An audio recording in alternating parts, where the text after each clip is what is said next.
नमस्कार। इशारों इशारों में आपका स्वागत है। मैं हूं संकेत उपाध्याय।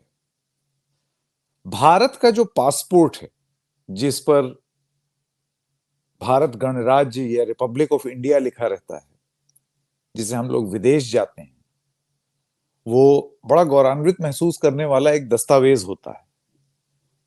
अगर आपके हाथ में रहे और आप किसी विदेशी सरजमी पर हों, तो एक sense of pride, sense of nationalism, sense of patriotism, देश पर गर्व और फक्र महसूस करने का एक मौका कम से कम मुझे तो देता है। बहुत अच्छा लगता है अपना अपना पासपोर्ट पकड़ के। पासपोर्ट के कई वर्जन्स भी हैं, जैसे कि आपको ताज्जुब होगा ये जान करके कि हम लोगों का तो आम इंसान का जो पासपोर्ट है वो नीले रंग का होता है, नेवी ब्लू कलर का। अगर कोई डिप्लोमेट होगा, जैसे कोई अगर सरकारी मुलाजिम होगा, तो उसका पासपोर्ट अलग रंग का होगा। यहीं अगर कोई आप ये समझिए कि दूतावासों में काम करने वाले कोई राजनयिक हो, कोई डिप्लोमेट हो, कोई हाई कमिश्नर हो, कोई एम्बेसडर हो इस देश का किसी और देश में, या उनके स्टाफ वाले हो, तो उनका लाल रंग का होता है, मैरून कलर का। वो और भी बढ़िया लगता है इसे देख करके। तो ये सारी चीजें जब हम देखते हैं तो एक सेंस ऑफ प्राइड तो आती ही है ना। लेकिन हमारा पासपोर्ट दुनिया के बाकी पासपोर्ट्स की तुलना में कितना मजबूत दस्तावेज है, इसकी एक रैंकिंग होती है। जैसे कि हर चीज की रैंकिंग होती है कि कौन सा देश, जैसे हंगर इंडेक्स हो गया कि किस देश में ज्यादा भूख है लोगों में। भूख माने भूखमरी कहाँ हो रही है। हंगर इंडेक्स कहते हैं उसे, ग्लोबल हंगर इंडेक्स। उसी तरीके से होता है एक प्रेस फ्रीडम इंडेक्स ग्लोबल, जिसमें ये तय होता है कि किस देश में प्रेस जो है वो अपने आप को ज्यादा आजाद पाती है रैंकिंग में। तो उन रैंकिंग्स पर हमेशा एक वाद विवाद चलता रहता है कि ये तो इसका जो गणना करने का तरीका है वो सही नहीं है, और इस सब तरीके का तर्क दिया जाता है। जब हमारी रैंकिंग नीचे जाती है, ऊपर जाती है, तब तो सरकार की बल्ले बल्ले, वो उसको कोट करते हैं कि देखिए हमारी रैंकिंग कितनी अच्छी हो गई। ये बड़ी आम बात है। इसी तरीके से पासपोर्ट की भी एक रैंकिंग होती है कि कौन सा पासपोर्ट शक्तिशाली और कौन सा पासपोर्ट जो है वो अपनी ताकत में नीचे गिर गया है। तो सबसे पहले तो मैं आपको बता दूं, ये एक एजेंसी है जिसे कहते हैं हेनली पासपोर्ट इंडेक्स, और ये अपनी रेटिंग लेकर के आता है। तो ये जो रेटिंग है, ये करीब 19 साल से जो इसको डेटा मुहैया कराया जा रहा है, एयर ट्रांसपोर्ट एसोसिएशन यानी कि IATA का जो डेटा है, जो कि देश के 199 देश नहीं, दुनिया के 199 अलग अलग पासपोर्ट्स की गणना करता है, उसका असेसमेंट करता है, आकलन करता है, और 227 जगह देश में उनकी गणना करता है। और ये जो इंडेक्स है, ये मासिक रूप से इसको अपडेट किया जाता है।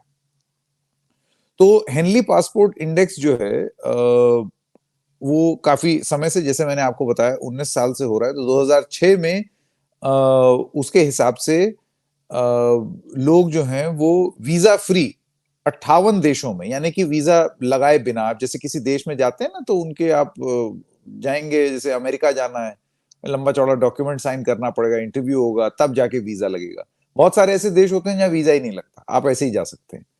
तो उस समय जो है वो उनके हिसाब से 58 देश ऐसे थे जहां पर आप वीजा फ्री जा सकते थे। और अब 18 साल बाद 2024 में ये संख्या 111 देशों की हो गई, यानी कि बहुत सारे मुल्क अब इस दुनिया के एक दूसरे के लिए वीजा की शर्तें खत्म कर रहे हैं। तो ये सब तो विदेशों की बात हो गई और देशों की बात हो गई। भारत का पासपोर्ट कहां है? तो इस डेटा के हिसाब से साल 2024 में भारत का जो पासपोर्ट है उसकी रैंकिंग गिर गई, लुढ़क गई है। लेकिन एक ही पॉइंट से लुढ़की है, एक ही पॉइंट से नीचे आई है। वो 85वें स्थान पर आ गया है। पहले 84 84th पोजीशन पर था, अब 85th पोजीशन पर आ गया है। इसमें क्या होता है कि अगर आपकी रैंकिंग, जैसे सपोज अगर आप 40वें नंबर पर हैं तो आपकी रैंकिंग अच्छी है, अगर आप 80 पर हैं तो 40 के मुकाबले आपकी रैंकिंग उतनी अच्छी नहीं है। तो हम 84 थे पिछले साल, इस साल 85 हो गए। जाहिर सी बात है हम रैंकिंग में लुढ़के हैं, पीछे गए।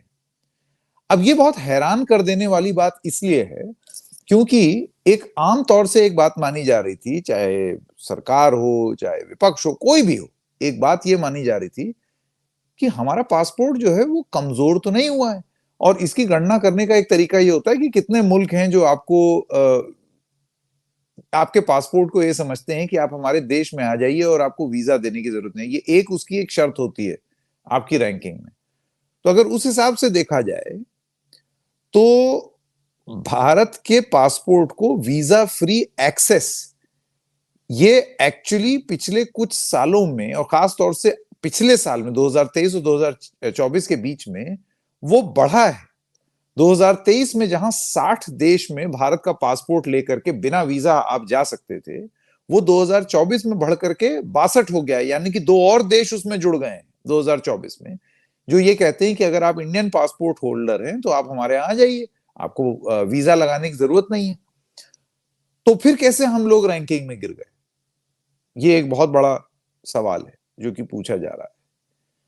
अब आप हिंदुस्तान के पड़ोसी मुल्क को देख लें, हालांकि ये कोई तुलना है नहीं, पाकिस्तान से हम क्या ही तुलना करें अपनी, वो तो 106वें स्थान पर है, मतलब वो 106 पोजीशन है, जो कि पिछले साल भी उनका यही था। और बांग्लादेश जो है वो 101 स्थान पर था, वो 102, यानी कि वो एक पीछे चला गया।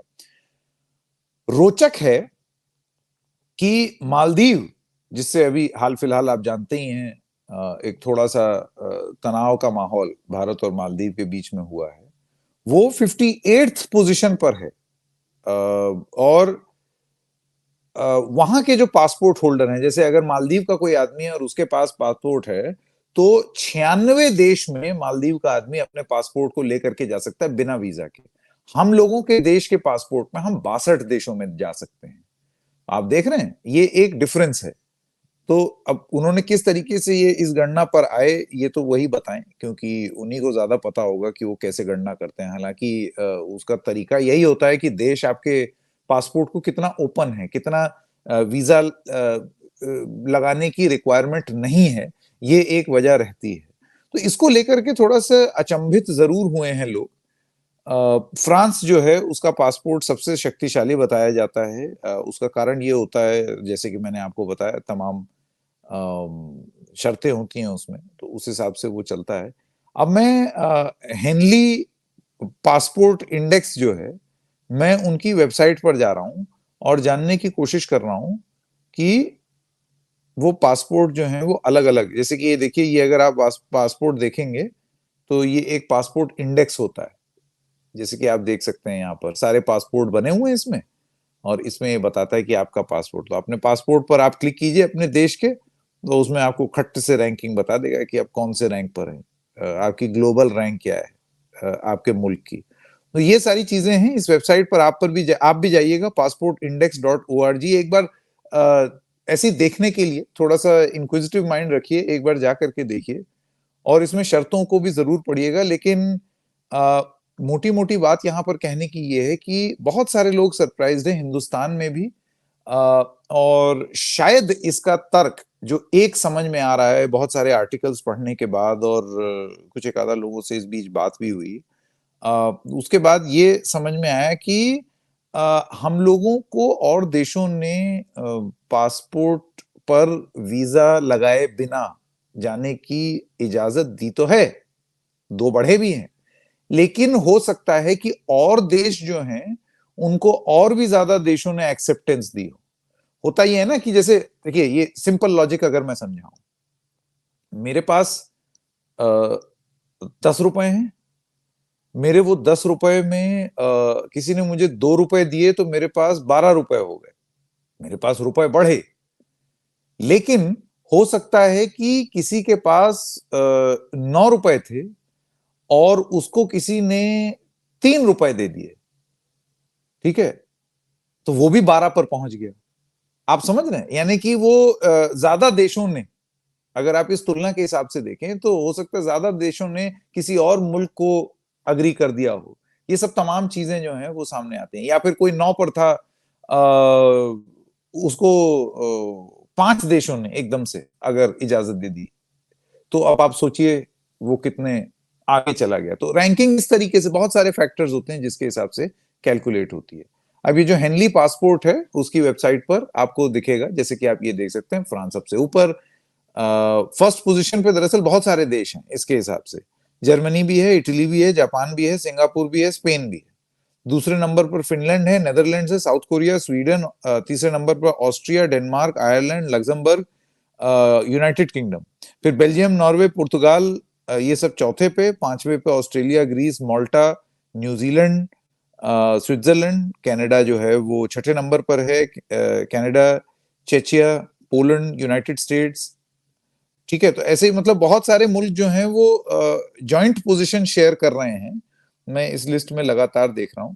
तो इसी श्रृंखला में अगर मैं आपको बताऊं, 85वीं स्थान पर, 85th पोजीशन पर सिर्फ और सिर्फ इंडिया है और कोई नहीं है। और हमसे ऊपर उज्बेकिस्तान है, मोजाम्बिक है, बेनिन है, मंगोलिया है, क्यूबा है, किर्गिस्तान है, जिम्बाब्वे है, रुवांडा है, घाना है, Sierra Leone, Armenia, Philippines, Uganda, the Gambia, Zambia, बहुत सारे अफ्रीकन देश जो हैं वो हमसे ऊपर हैं इस रैंकिंग के हिसाब से। मोरक्को है, अजरबैजान है, टैंजानिया है, Kosovo, Malawi, Kenya, Lesotho, Suriname. Suriname से भारत का बड़ा पुराना रिश्ता है, वहां पर हिंदी को काफी सम्मान मिलता है। Papua New Guinea, Oman, Fiji, कुछ ऐसे नाम हैं, बोट्सवाना, ये कुछ ऐसे नाम हैं जो कि जिनको लेकर के मैं थोड़ा हैरान भी हूँ। मालदीव तो मैंने आपको बता ही दिया। बाकी जो बड़े देश हैं, रशिया वगैरह, उनको तो मैं गिन ही नहीं रहा हूँ। Venezuela, Kiribati, Marshall Islands, Nicaragua, Tonga, Solomon Islands, Honduras, Colombia, Guatemala, El Salvador, Peru, बहुत लंबी लिस्ट है। एक बार आप इस वेबसाइट पर जाइएगा और अपने आप ही देख लीजिएगा। इस वेबसाइट का नाम है पासपोर्ट इंडेक्स और henleyglobal.com। अच्छी बात यह है कि अपने पासपोर्ट से अब आप 62 देशों में बिना वीजा के जा सकते हैं। इस रैंकिंग के आपके लिए क्या मायने हैं, जरा आप जरूर सोचिएगा। लेकिन ये एक बात अटपटी सी तो लगती ही है। जैसे कैसे हो सकता है कि हमको लोगों ने और देशों ने वीजा फ्री बनाया, फिर भी हम रैंकिंग में लुढ़क गए। इशारों इशारों में आज इतना ही। हम फिर मिलेंगे किसी और मुद्दे के साथ। तब तक के लिए नमस्कार।